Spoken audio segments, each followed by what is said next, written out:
Hello. Okay, we are live. All right, wonderful. So let's see. I think I am live in all three places. I'm streaming into my Facebook group, Brand Sell Profit, on LinkedIn. Hello, LinkedIn. It's been a little while since I've been live on LinkedIn and YouTube.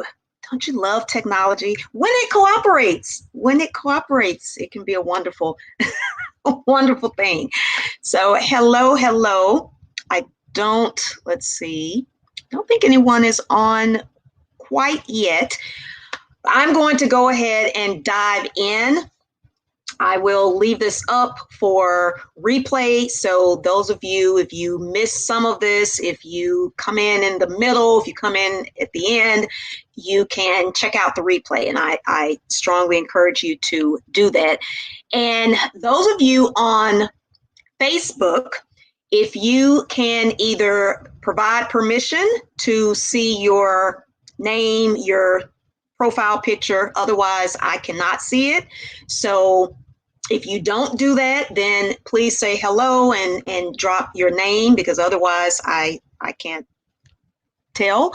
And I believe that applies on LinkedIn as well. Wherever you are, say hello.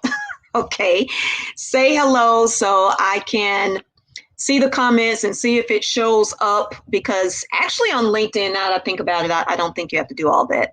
So I think it will show. Oh, hey, Jaleel. Oh, okay. That just proves my point. All right, so Jaleel is on LinkedIn and his name and information, profile picture and all of that showed up. I mean, unless he gave the permission. I'll have to double check that on LinkedIn, but I know that is the case on Facebook. So those of you in my Facebook group, if you can grant StreamYard permission or let me know who you are and say hello in the comments. So I am on to talk about, and you may have noticed the title, Get Over Yourself, the power of unique value proposition, your unique value proposition versus titles. So for those of you new to me, you may not know who I am. I am Rachel Wilson Thibodeaux. I am an award-winning speaker, a brand and marketing strategist, host of the Project Get Out Your Own Way podcast. I've written a couple of books, the last of which being Brand Sell Profit. And I run a boutique consultancy called Swag Strategy Solutions, where swag is not just cool, although it is cool, you have to admit. It's kind of cool.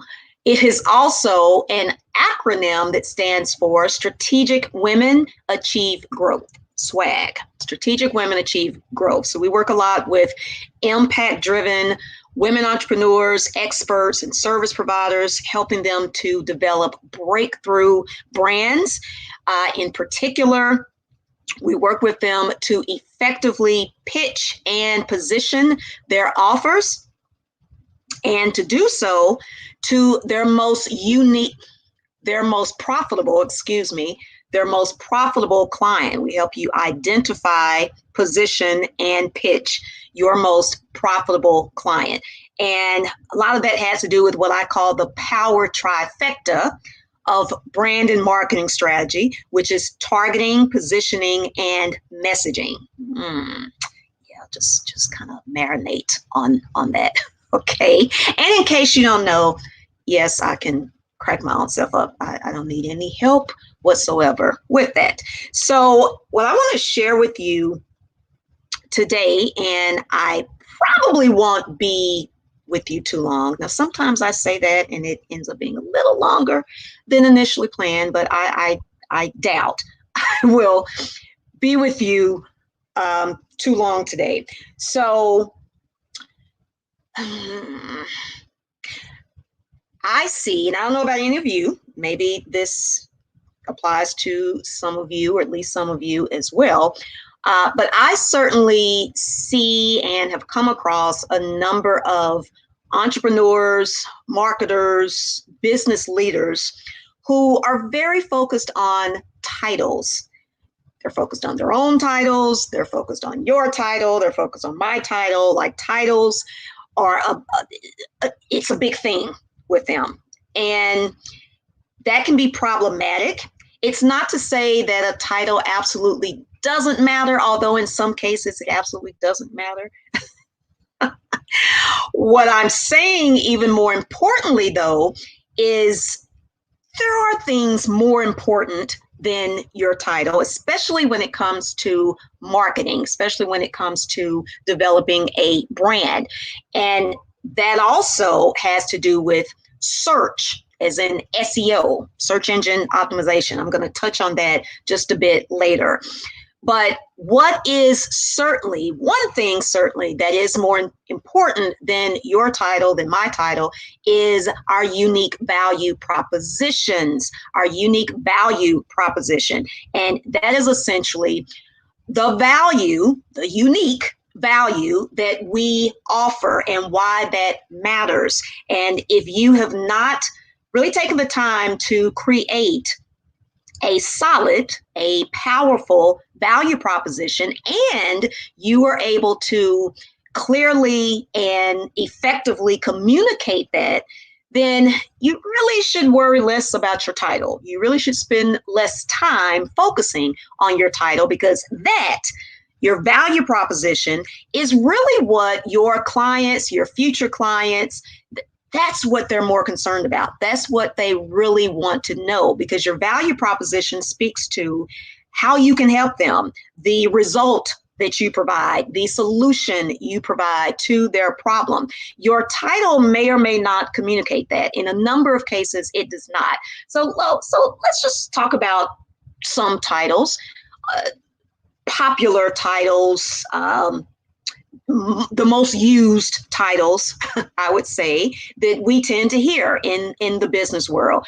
Titles like owner, founder, president, vice president, partner, managing partner, director, assistant director, executive director, CEO, CFO, CMO, CIO. I mean, I could go down the lines of the C-suite.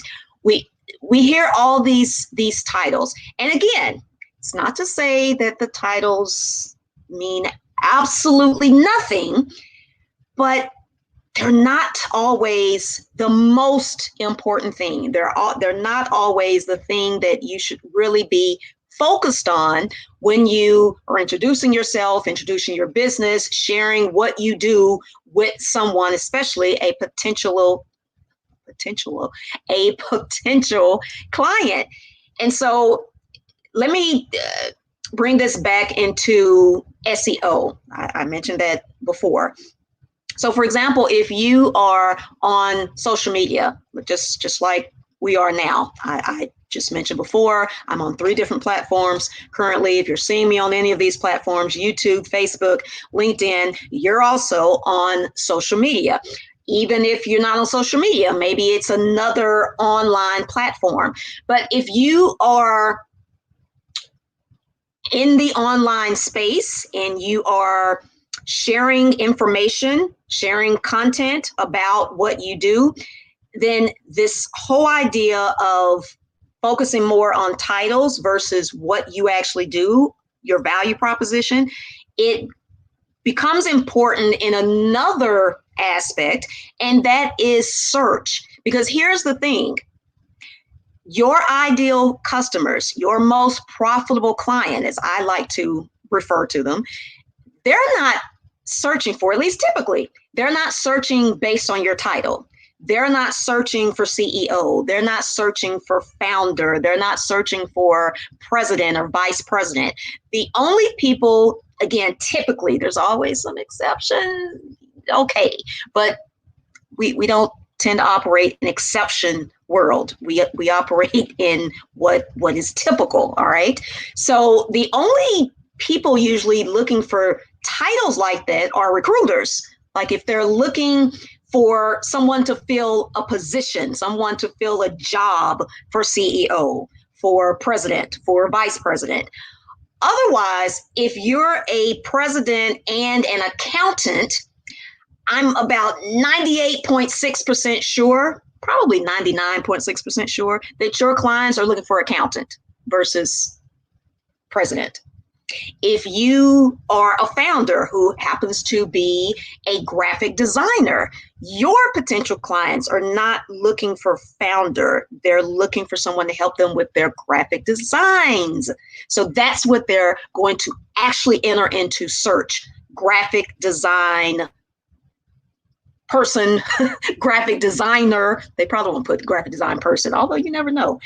More than likely, graphic designer. Okay. So you really have to think about your customers, your clients, and get into their heads and think about what is it they're thinking and how would they go about finding me or finding my business. And so again, the concept of your value proposition, sharing your value proposition, placing more emphasis on your value proposition versus a title comes into play more and more, and you see the importance of that. So I really wanted to share that. This is something that I've talked about before, but I think it is something worth repeating. It warrants repeating because I still see that, especially online. I'm on LinkedIn.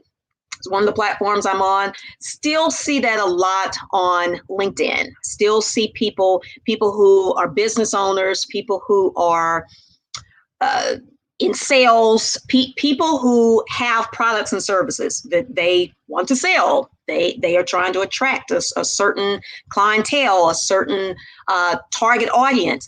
And they fill their profile, and in particular, their headline, which is the area right beneath their name on LinkedIn, it's filled with titles. I mean, that's all you see. President, executive director, all these titles, and you have to scroll down, and that's if people take the time to scroll down, because frankly, if you don't capture their attention early enough, almost immediately, once they find your profile, they're not going to scroll down. That's just it. They're going to go on to the next profile or go on to whatever else that they may be doing.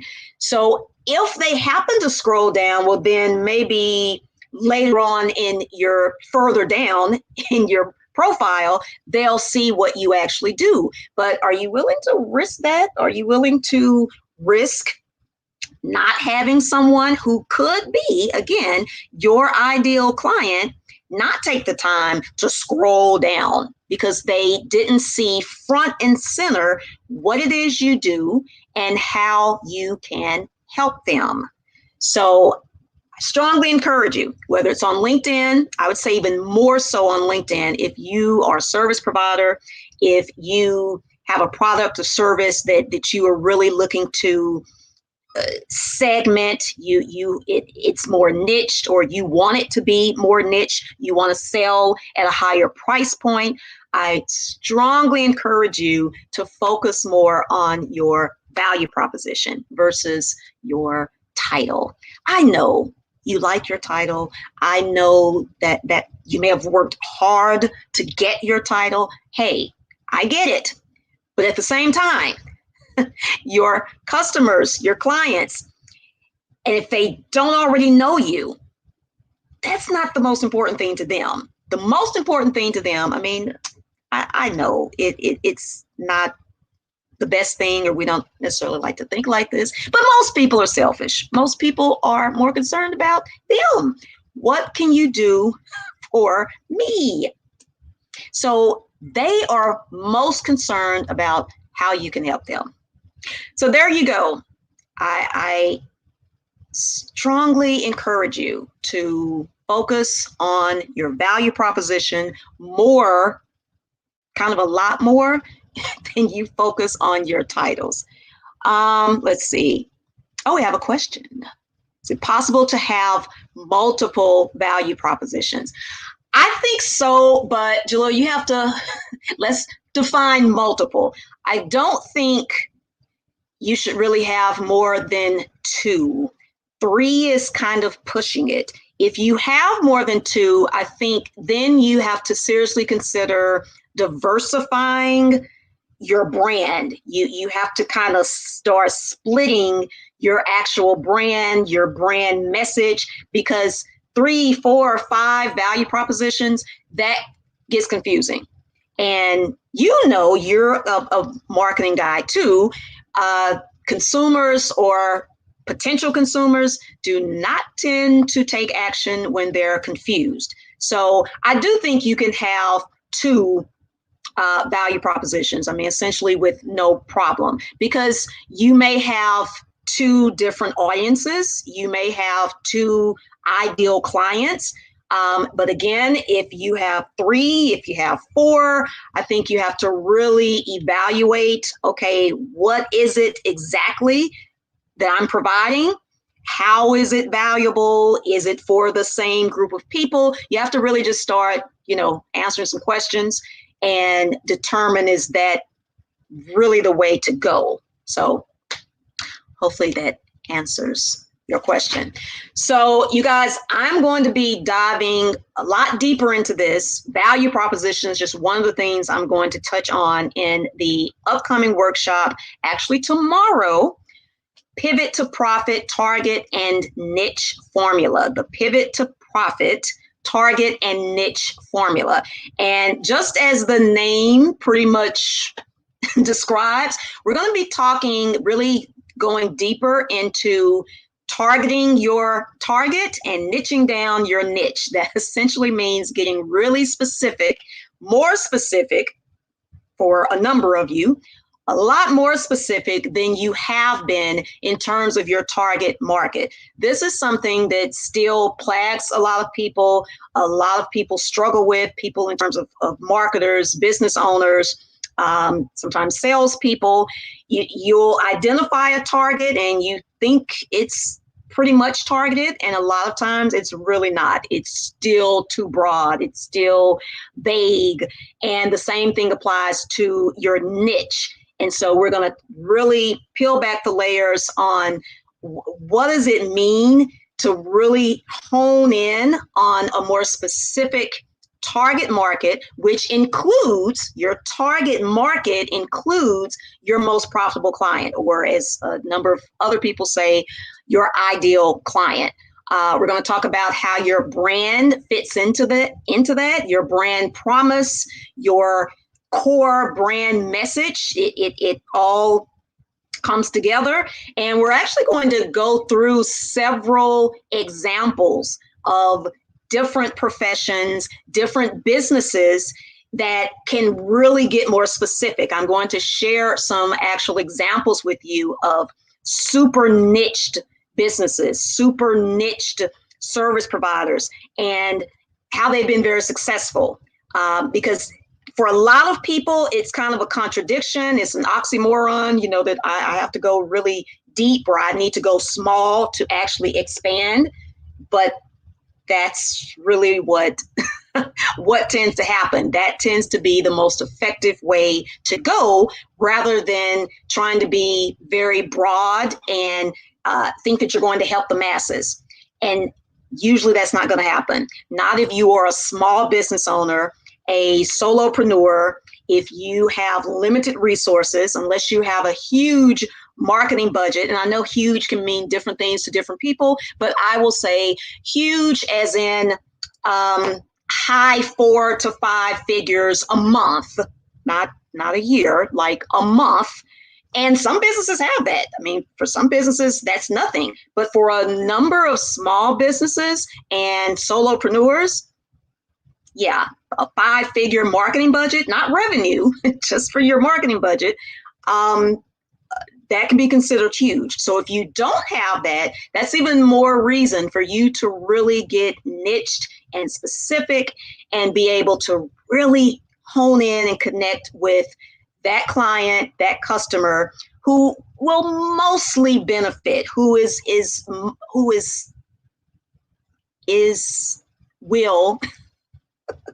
it's Monday, who will most likely, that was what I was really trying to say, who will most likely resonate with what it is you have to offer. So there you go.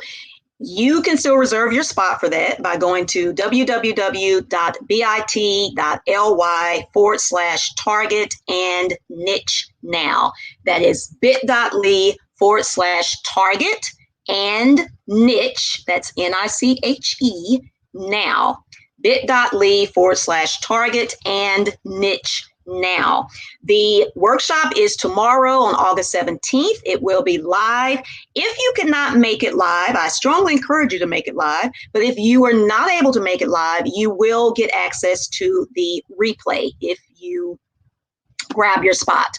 So I really encourage you to do that, because if you are like a number of marketers and this is something you've been struggling with and you've been trying, and maybe you think that you've made some progress, maybe you have made some progress, but you're still not quite there. You still believe that you're too broad. Your messaging still doesn't seem to quite be working. You're not really attracting the people you most want to attract. I mean, there are a number of indicators that your target, your niche, your positioning is off, that it's not quite where it should be. So if you've experienced any of that, and especially if you've been experiencing this, if you've been struggling with this for quite some time, and I would say quite some time as in 6 months or longer, that's really almost too long to struggle with this problem in particular, because this affects so much in your business. You getting crystal clear about who it is you most need to work with, who it is who will most benefit from your offer, being able to connect with them, getting very niched about, that impacts your marketing, that impacts your messaging, that impacts your sales. And we know those things, of course, impact your bottom line. So it's not one of those things that you just want to say, I'll figure it out eventually. I'm going to keep looking at YouTube. I'm going to Google my way there. I'm going to webinar my way there. It's not to say that information cannot be helpful, but it's only going to be so helpful. All right. You're going to have to really go in and make it a point to get the strategies, the hacks, the help that you need. And I'm offering you that. So go check that out. Again, www.bit.ly/target and niche now. If you see this after August 17th, that is okay. You can still then get the recording. Goodness, what is wrong with my mouth? Okay, I really am an award-winning speaker. You can, I told y'all, I cracked myself up. You will be able to get access to the recording. So if you're seeing this after that date, you can still get access to this training. All right. And if you have any questions, certainly drop it in the comments. You can shoot me a DM depending on what platform you're on. If you're on Facebook, seeing this in my Facebook group, again, can certainly drop a question in the comment, or you can DM me. If you're on LinkedIn, you can send me a message. If we're not already connected, then perhaps we should be connected. You can find me on LinkedIn at Rachel W. Thibodeaux or Rachel Wilson Thibodeaux, or you can find the company page, Swag Strategy Solutions, Swag Strategy Solutions. All right, you guys, those of you who were here live, I appreciate it. Those of you who watched the replay, I appreciate you as well. Until next time, this has been Rachel Wilson Thibodeaux, founder, Swag Strategy Solutions, swagstrategy.com, and host of Project Get Out Your Own Way podcast. Until next time, take care and take some action.